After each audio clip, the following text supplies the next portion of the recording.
A&P has been the people's choice. Why? We sell what people want. For over 100 years, A&P was everywhere.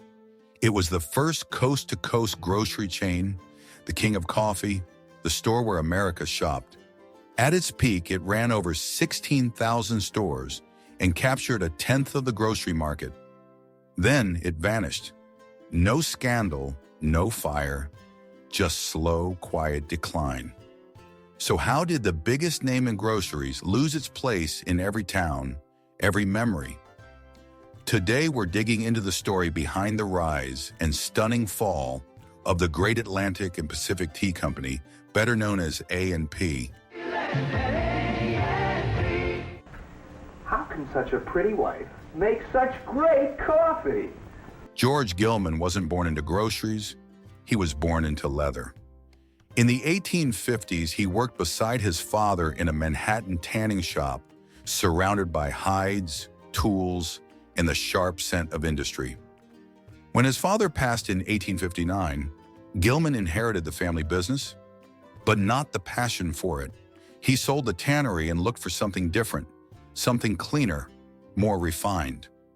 That same year, he founded the Great American Tea Company.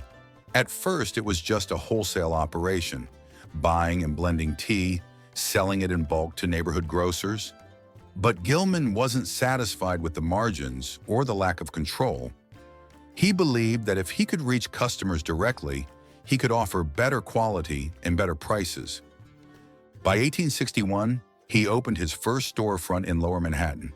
He packaged the tea himself, kept the blends consistent, and priced everything to undercut competitors.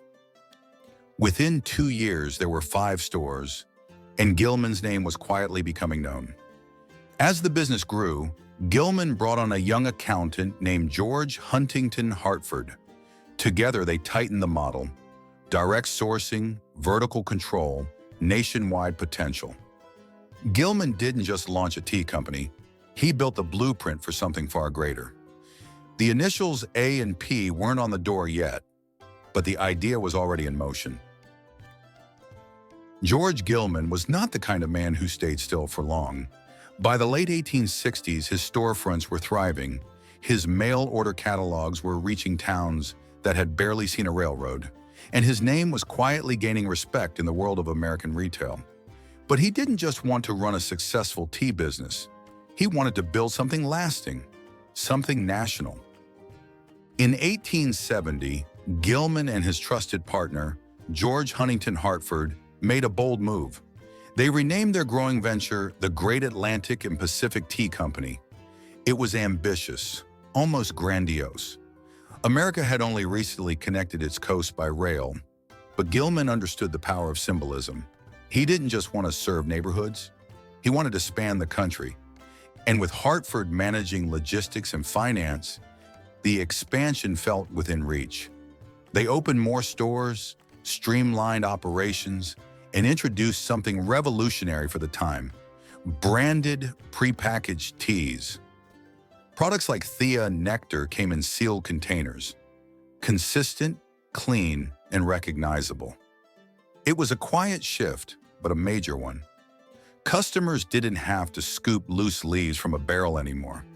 They could trust the A&P label. To build loyalty, they offered premiums, household items given away with purchases. Shoppers returned not just for price, but for the experience. Gilman wasn't chasing trends, he was setting them. By the early 1870s, his company was no longer just selling tea, it was shaping how America shopped.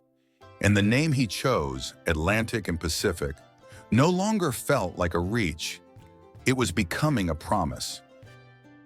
See our flyer and save on the brands you, the people, really want. George Huntington Hartford wasn't flashy. He didn't give interviews or pose for portraits. But while Gilman provided the spark, Hartford built the machine.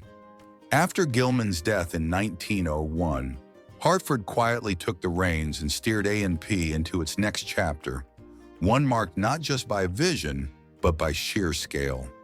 By 1915, A&P operated more than 1,500 stores. Hartford and his sons pushed for tighter systems, centralized warehouses, and new product lines. They added meats, produce, dairy, and dry goods, transforming what had once been a tea shop into a full-service grocery. But the secret to A&P's success wasn't just variety, it was control. Hartford believed in vertical integration long before the term became popular. A&P baked its own bread, roasted its own coffee, canned its own goods. By cutting out third parties, they controlled quality/prices and kept everything under one brand. That red oval logo didn't just signal affordability, it stood for consistency. The strategy paid off. By the mid-1920s, A&P had exploded to nearly 14,000 stores, making it the largest retailer in the world. From factory towns to farmland, families trusted A&P not just as a store, but as a part of everyday life. Hartford never sought the spotlight, but his steady hand built the foundation that would carry A&P into every corner of America. As A&P's Red Oval began appearing on nearly every main street in America, not everyone was cheering. Small grocers, once the backbone of their towns, were now fighting to survive. They watched as loyal customers drifted toward A&P's low prices and neatly packaged goods, and they started speaking out. Leading the charge was Texas Congressman Wright Patman, a populist with a sharp tongue and deep support from independent merchants. He didn't just see A&P as a business. He saw it as a threat to local economies, to Main Street, to the American small-town way of life. In 1935, Patman introduced a bill to impose a special tax on chain stores aimed squarely at giants like A&P. The idea was simple: make it harder for these national behemoths to undercut mom-and-pop shops. While the initial bill stalled, it opened a door. A year later, Patman co-sponsored the Robinson-Patman Act, a law designed to prevent large chains from demanding steep discounts from suppliers, a practice A&P had practically invented. For the Hartford family, this wasn't just politics, it was personal. They believed they were helping working families by keeping food affordable, but now their very business model was under attack. Rather than retreat, A&P pushed back, launching a quiet PR campaign, hiring Washington lobbyists, and even supporting certain union efforts to soften their image. It wasn't just about groceries anymore. A&P had become a symbol in a much larger debate. Who should control the price of food in America, the corner store or the corporation? When the stock market crashed in 1929, Americans didn't stop eating, but they did start counting every penny. As bread lines grew and savings vanished, families looked for something they could still count on. For millions, that place was A&P. While other companies tightened belts or closed doors, A&P stood firm. The Hartford family had always insisted on running a debt-free operation, and that caution paid off. The company didn't need bailouts. It didn't need layoffs. Instead, it doubled down, cutting prices even further, leaning on its in-house supply chain, and absorbing losses others couldn't. To a mother in Ohio or a dock worker in Jersey, A&P wasn't just a grocery store, it was survival. The red oval sign meant they could put food on the table that week: beans, flour, coffee, simple staples, always in stock, always within reach. The stores weren't fancy, but they were reliable. Between 1929 and 1932, while the nation was buckling, A&P posted over $100 million in profits. But it wasn't just the numbers. It was what those numbers represented: trust. While banks closed and factories folded, A&P kept its lights on. And in doing so, it built something deeper than market share. It built loyalty. In a decade defined by loss, A&P offered a rare constant. Not hope exactly, but stability. And in those years, that was enough. By the 1940s, A&P was still the biggest name in groceries. Its stores stretched across the country. Its brand was trusted, and its operations, refined over decades, ran with mechanical precision. But something was changing, and Hartford, now in his 70s, couldn't quite see it. The post-war boom brought prosperity, yes, but also a new kind of shopper. Families moved to the suburbs, cars replaced streetcars, expectations shifted from frugality to convenience, from basics to variety. Yet A&P stayed the course. Same store formats, same limited selection, same austere layouts. The model that had once delivered unmatched efficiency now began to feel outdated. Competitors started experimenting. Self-service aisles, brighter displays, wider product ranges. Meanwhile, A&P's famously centralized system became a liability. Slow to adapt, resistant to change. While other chains were testing new formats, A&P clung to what had always worked. Inside the company, the Hartford brothers, George and John, held tight control. They avoided debt. They avoided risk. They avoided innovation. That discipline had once been A&P's greatest strength. Now it became a blind spot. Customers didn't leave all at once, but the loyalty forged in the Depression years was fading. By the 1950s, cracks had formed beneath the surface. Hard to see, easy to dismiss, but cracks left untended don't stay small forever. By the early 2000s, A&P was a shadow of its former self, still standing, but no longer leading. Its stores, once iconic, now felt dated. Its brand, once trusted, now felt forgotten. In a desperate attempt to regain relevance, the company made its boldest move yet. In 2007, A&P acquired Pathmark, a longtime rival in the New York metro area, for $1.4 billion.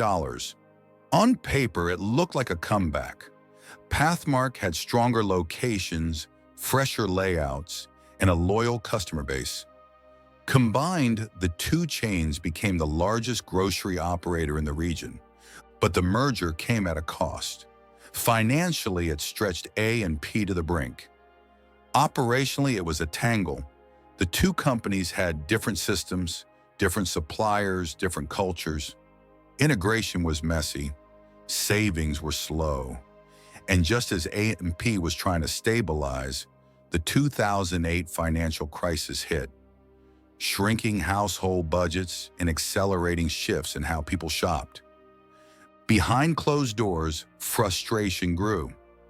A&P was still trying to win the last war, fighting for shelf space while competitors were rethinking the entire store experience. Trader Joe's, Whole Foods, and Walmart weren't just cheaper or trendier, they were changing expectations. The Pathmark deal wasn't just a merger, it was a gamble. One last swing at relevance from a company that had once redefined the grocery business.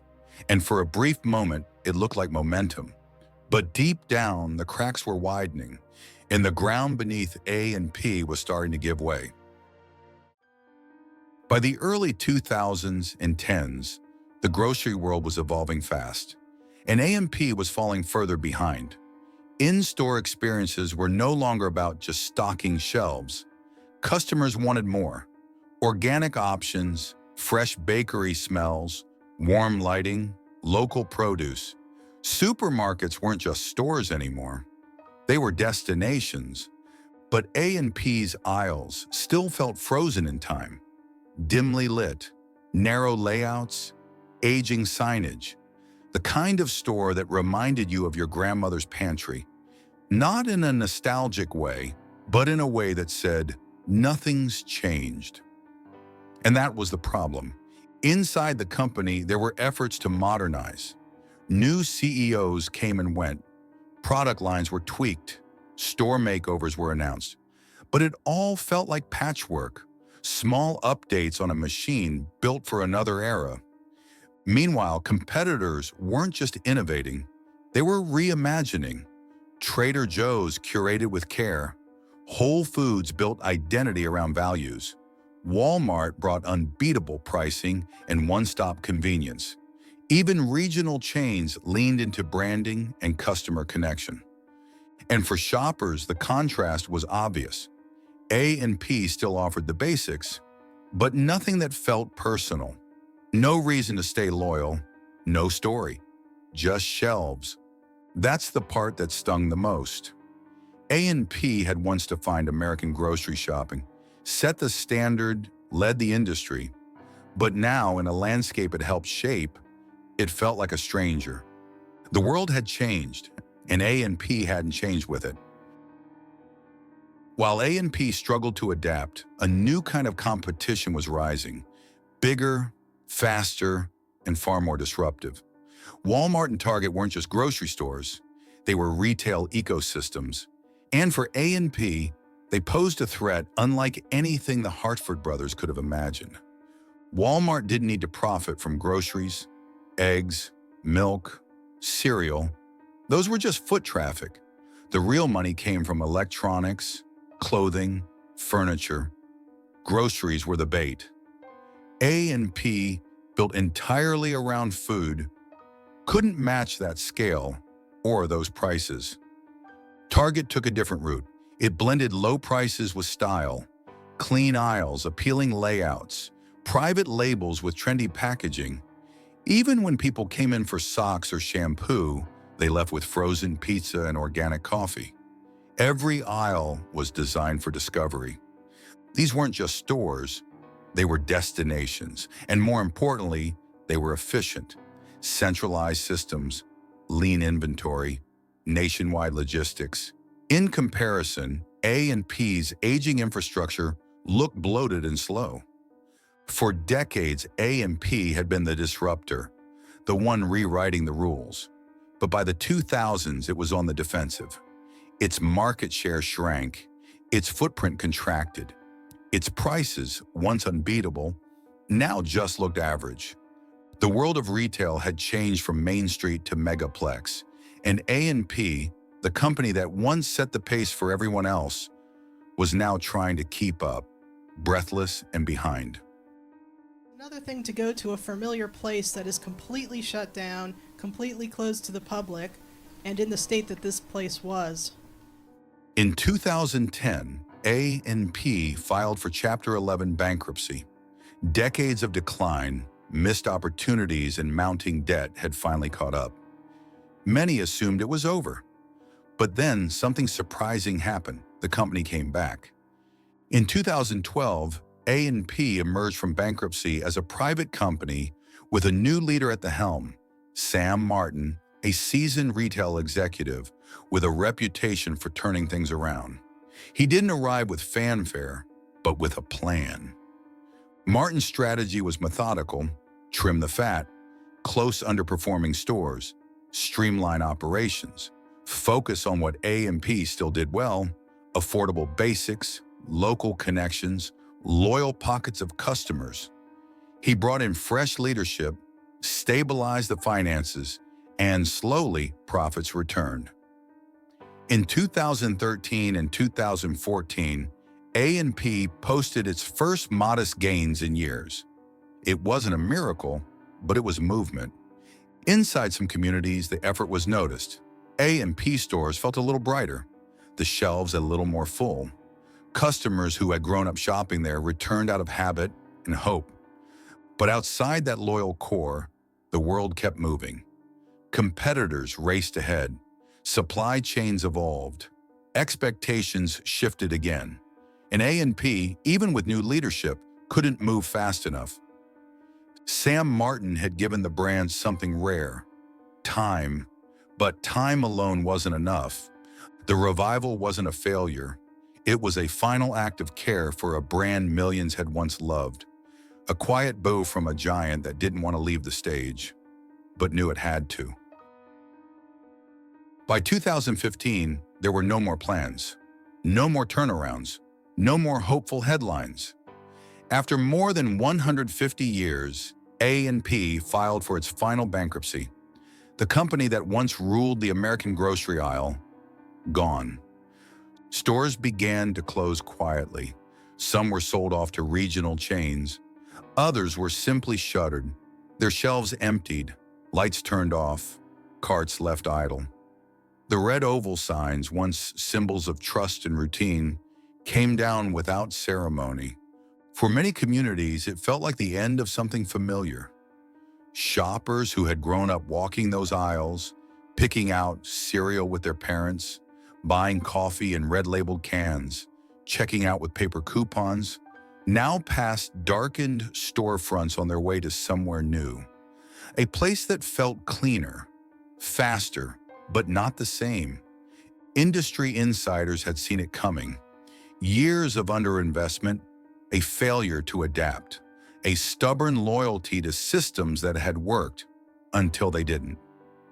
But for everyday customers, it wasn't just business failure, it was personal. A&P didn't vanish in flames, it faded, store by store, sign by sign, memory by memory, quietly, almost politely, the same way it had built its empire. And just like that, one of the most iconic names in American retail history slipped into the past, not with a bang, but with a whisper. A&P may be gone from storefronts, but it lives on in memory, in dusty family photos, in stories shared over dinner, in the quiet nostalgia of a red label on a forgotten can. It was never just a store, it was routine. It was reliability. For many, it was the first place they learned how to shop, how to budget, how to provide. In the rise and fall of A&P, we see more than a company story. We see America's changing face, its ambition, its growth, its mistakes, and its heart. The signs may be gone, but the legacy lingers, quiet, steady, like the rhythm of an old familiar aisle. If A&P was ever part of your life, we'd love to hear your memories. Leave a comment below, give this video a like, and share it with someone who remembers. And if you enjoy stories like this, don't forget to subscribe for more lost chapters of American life.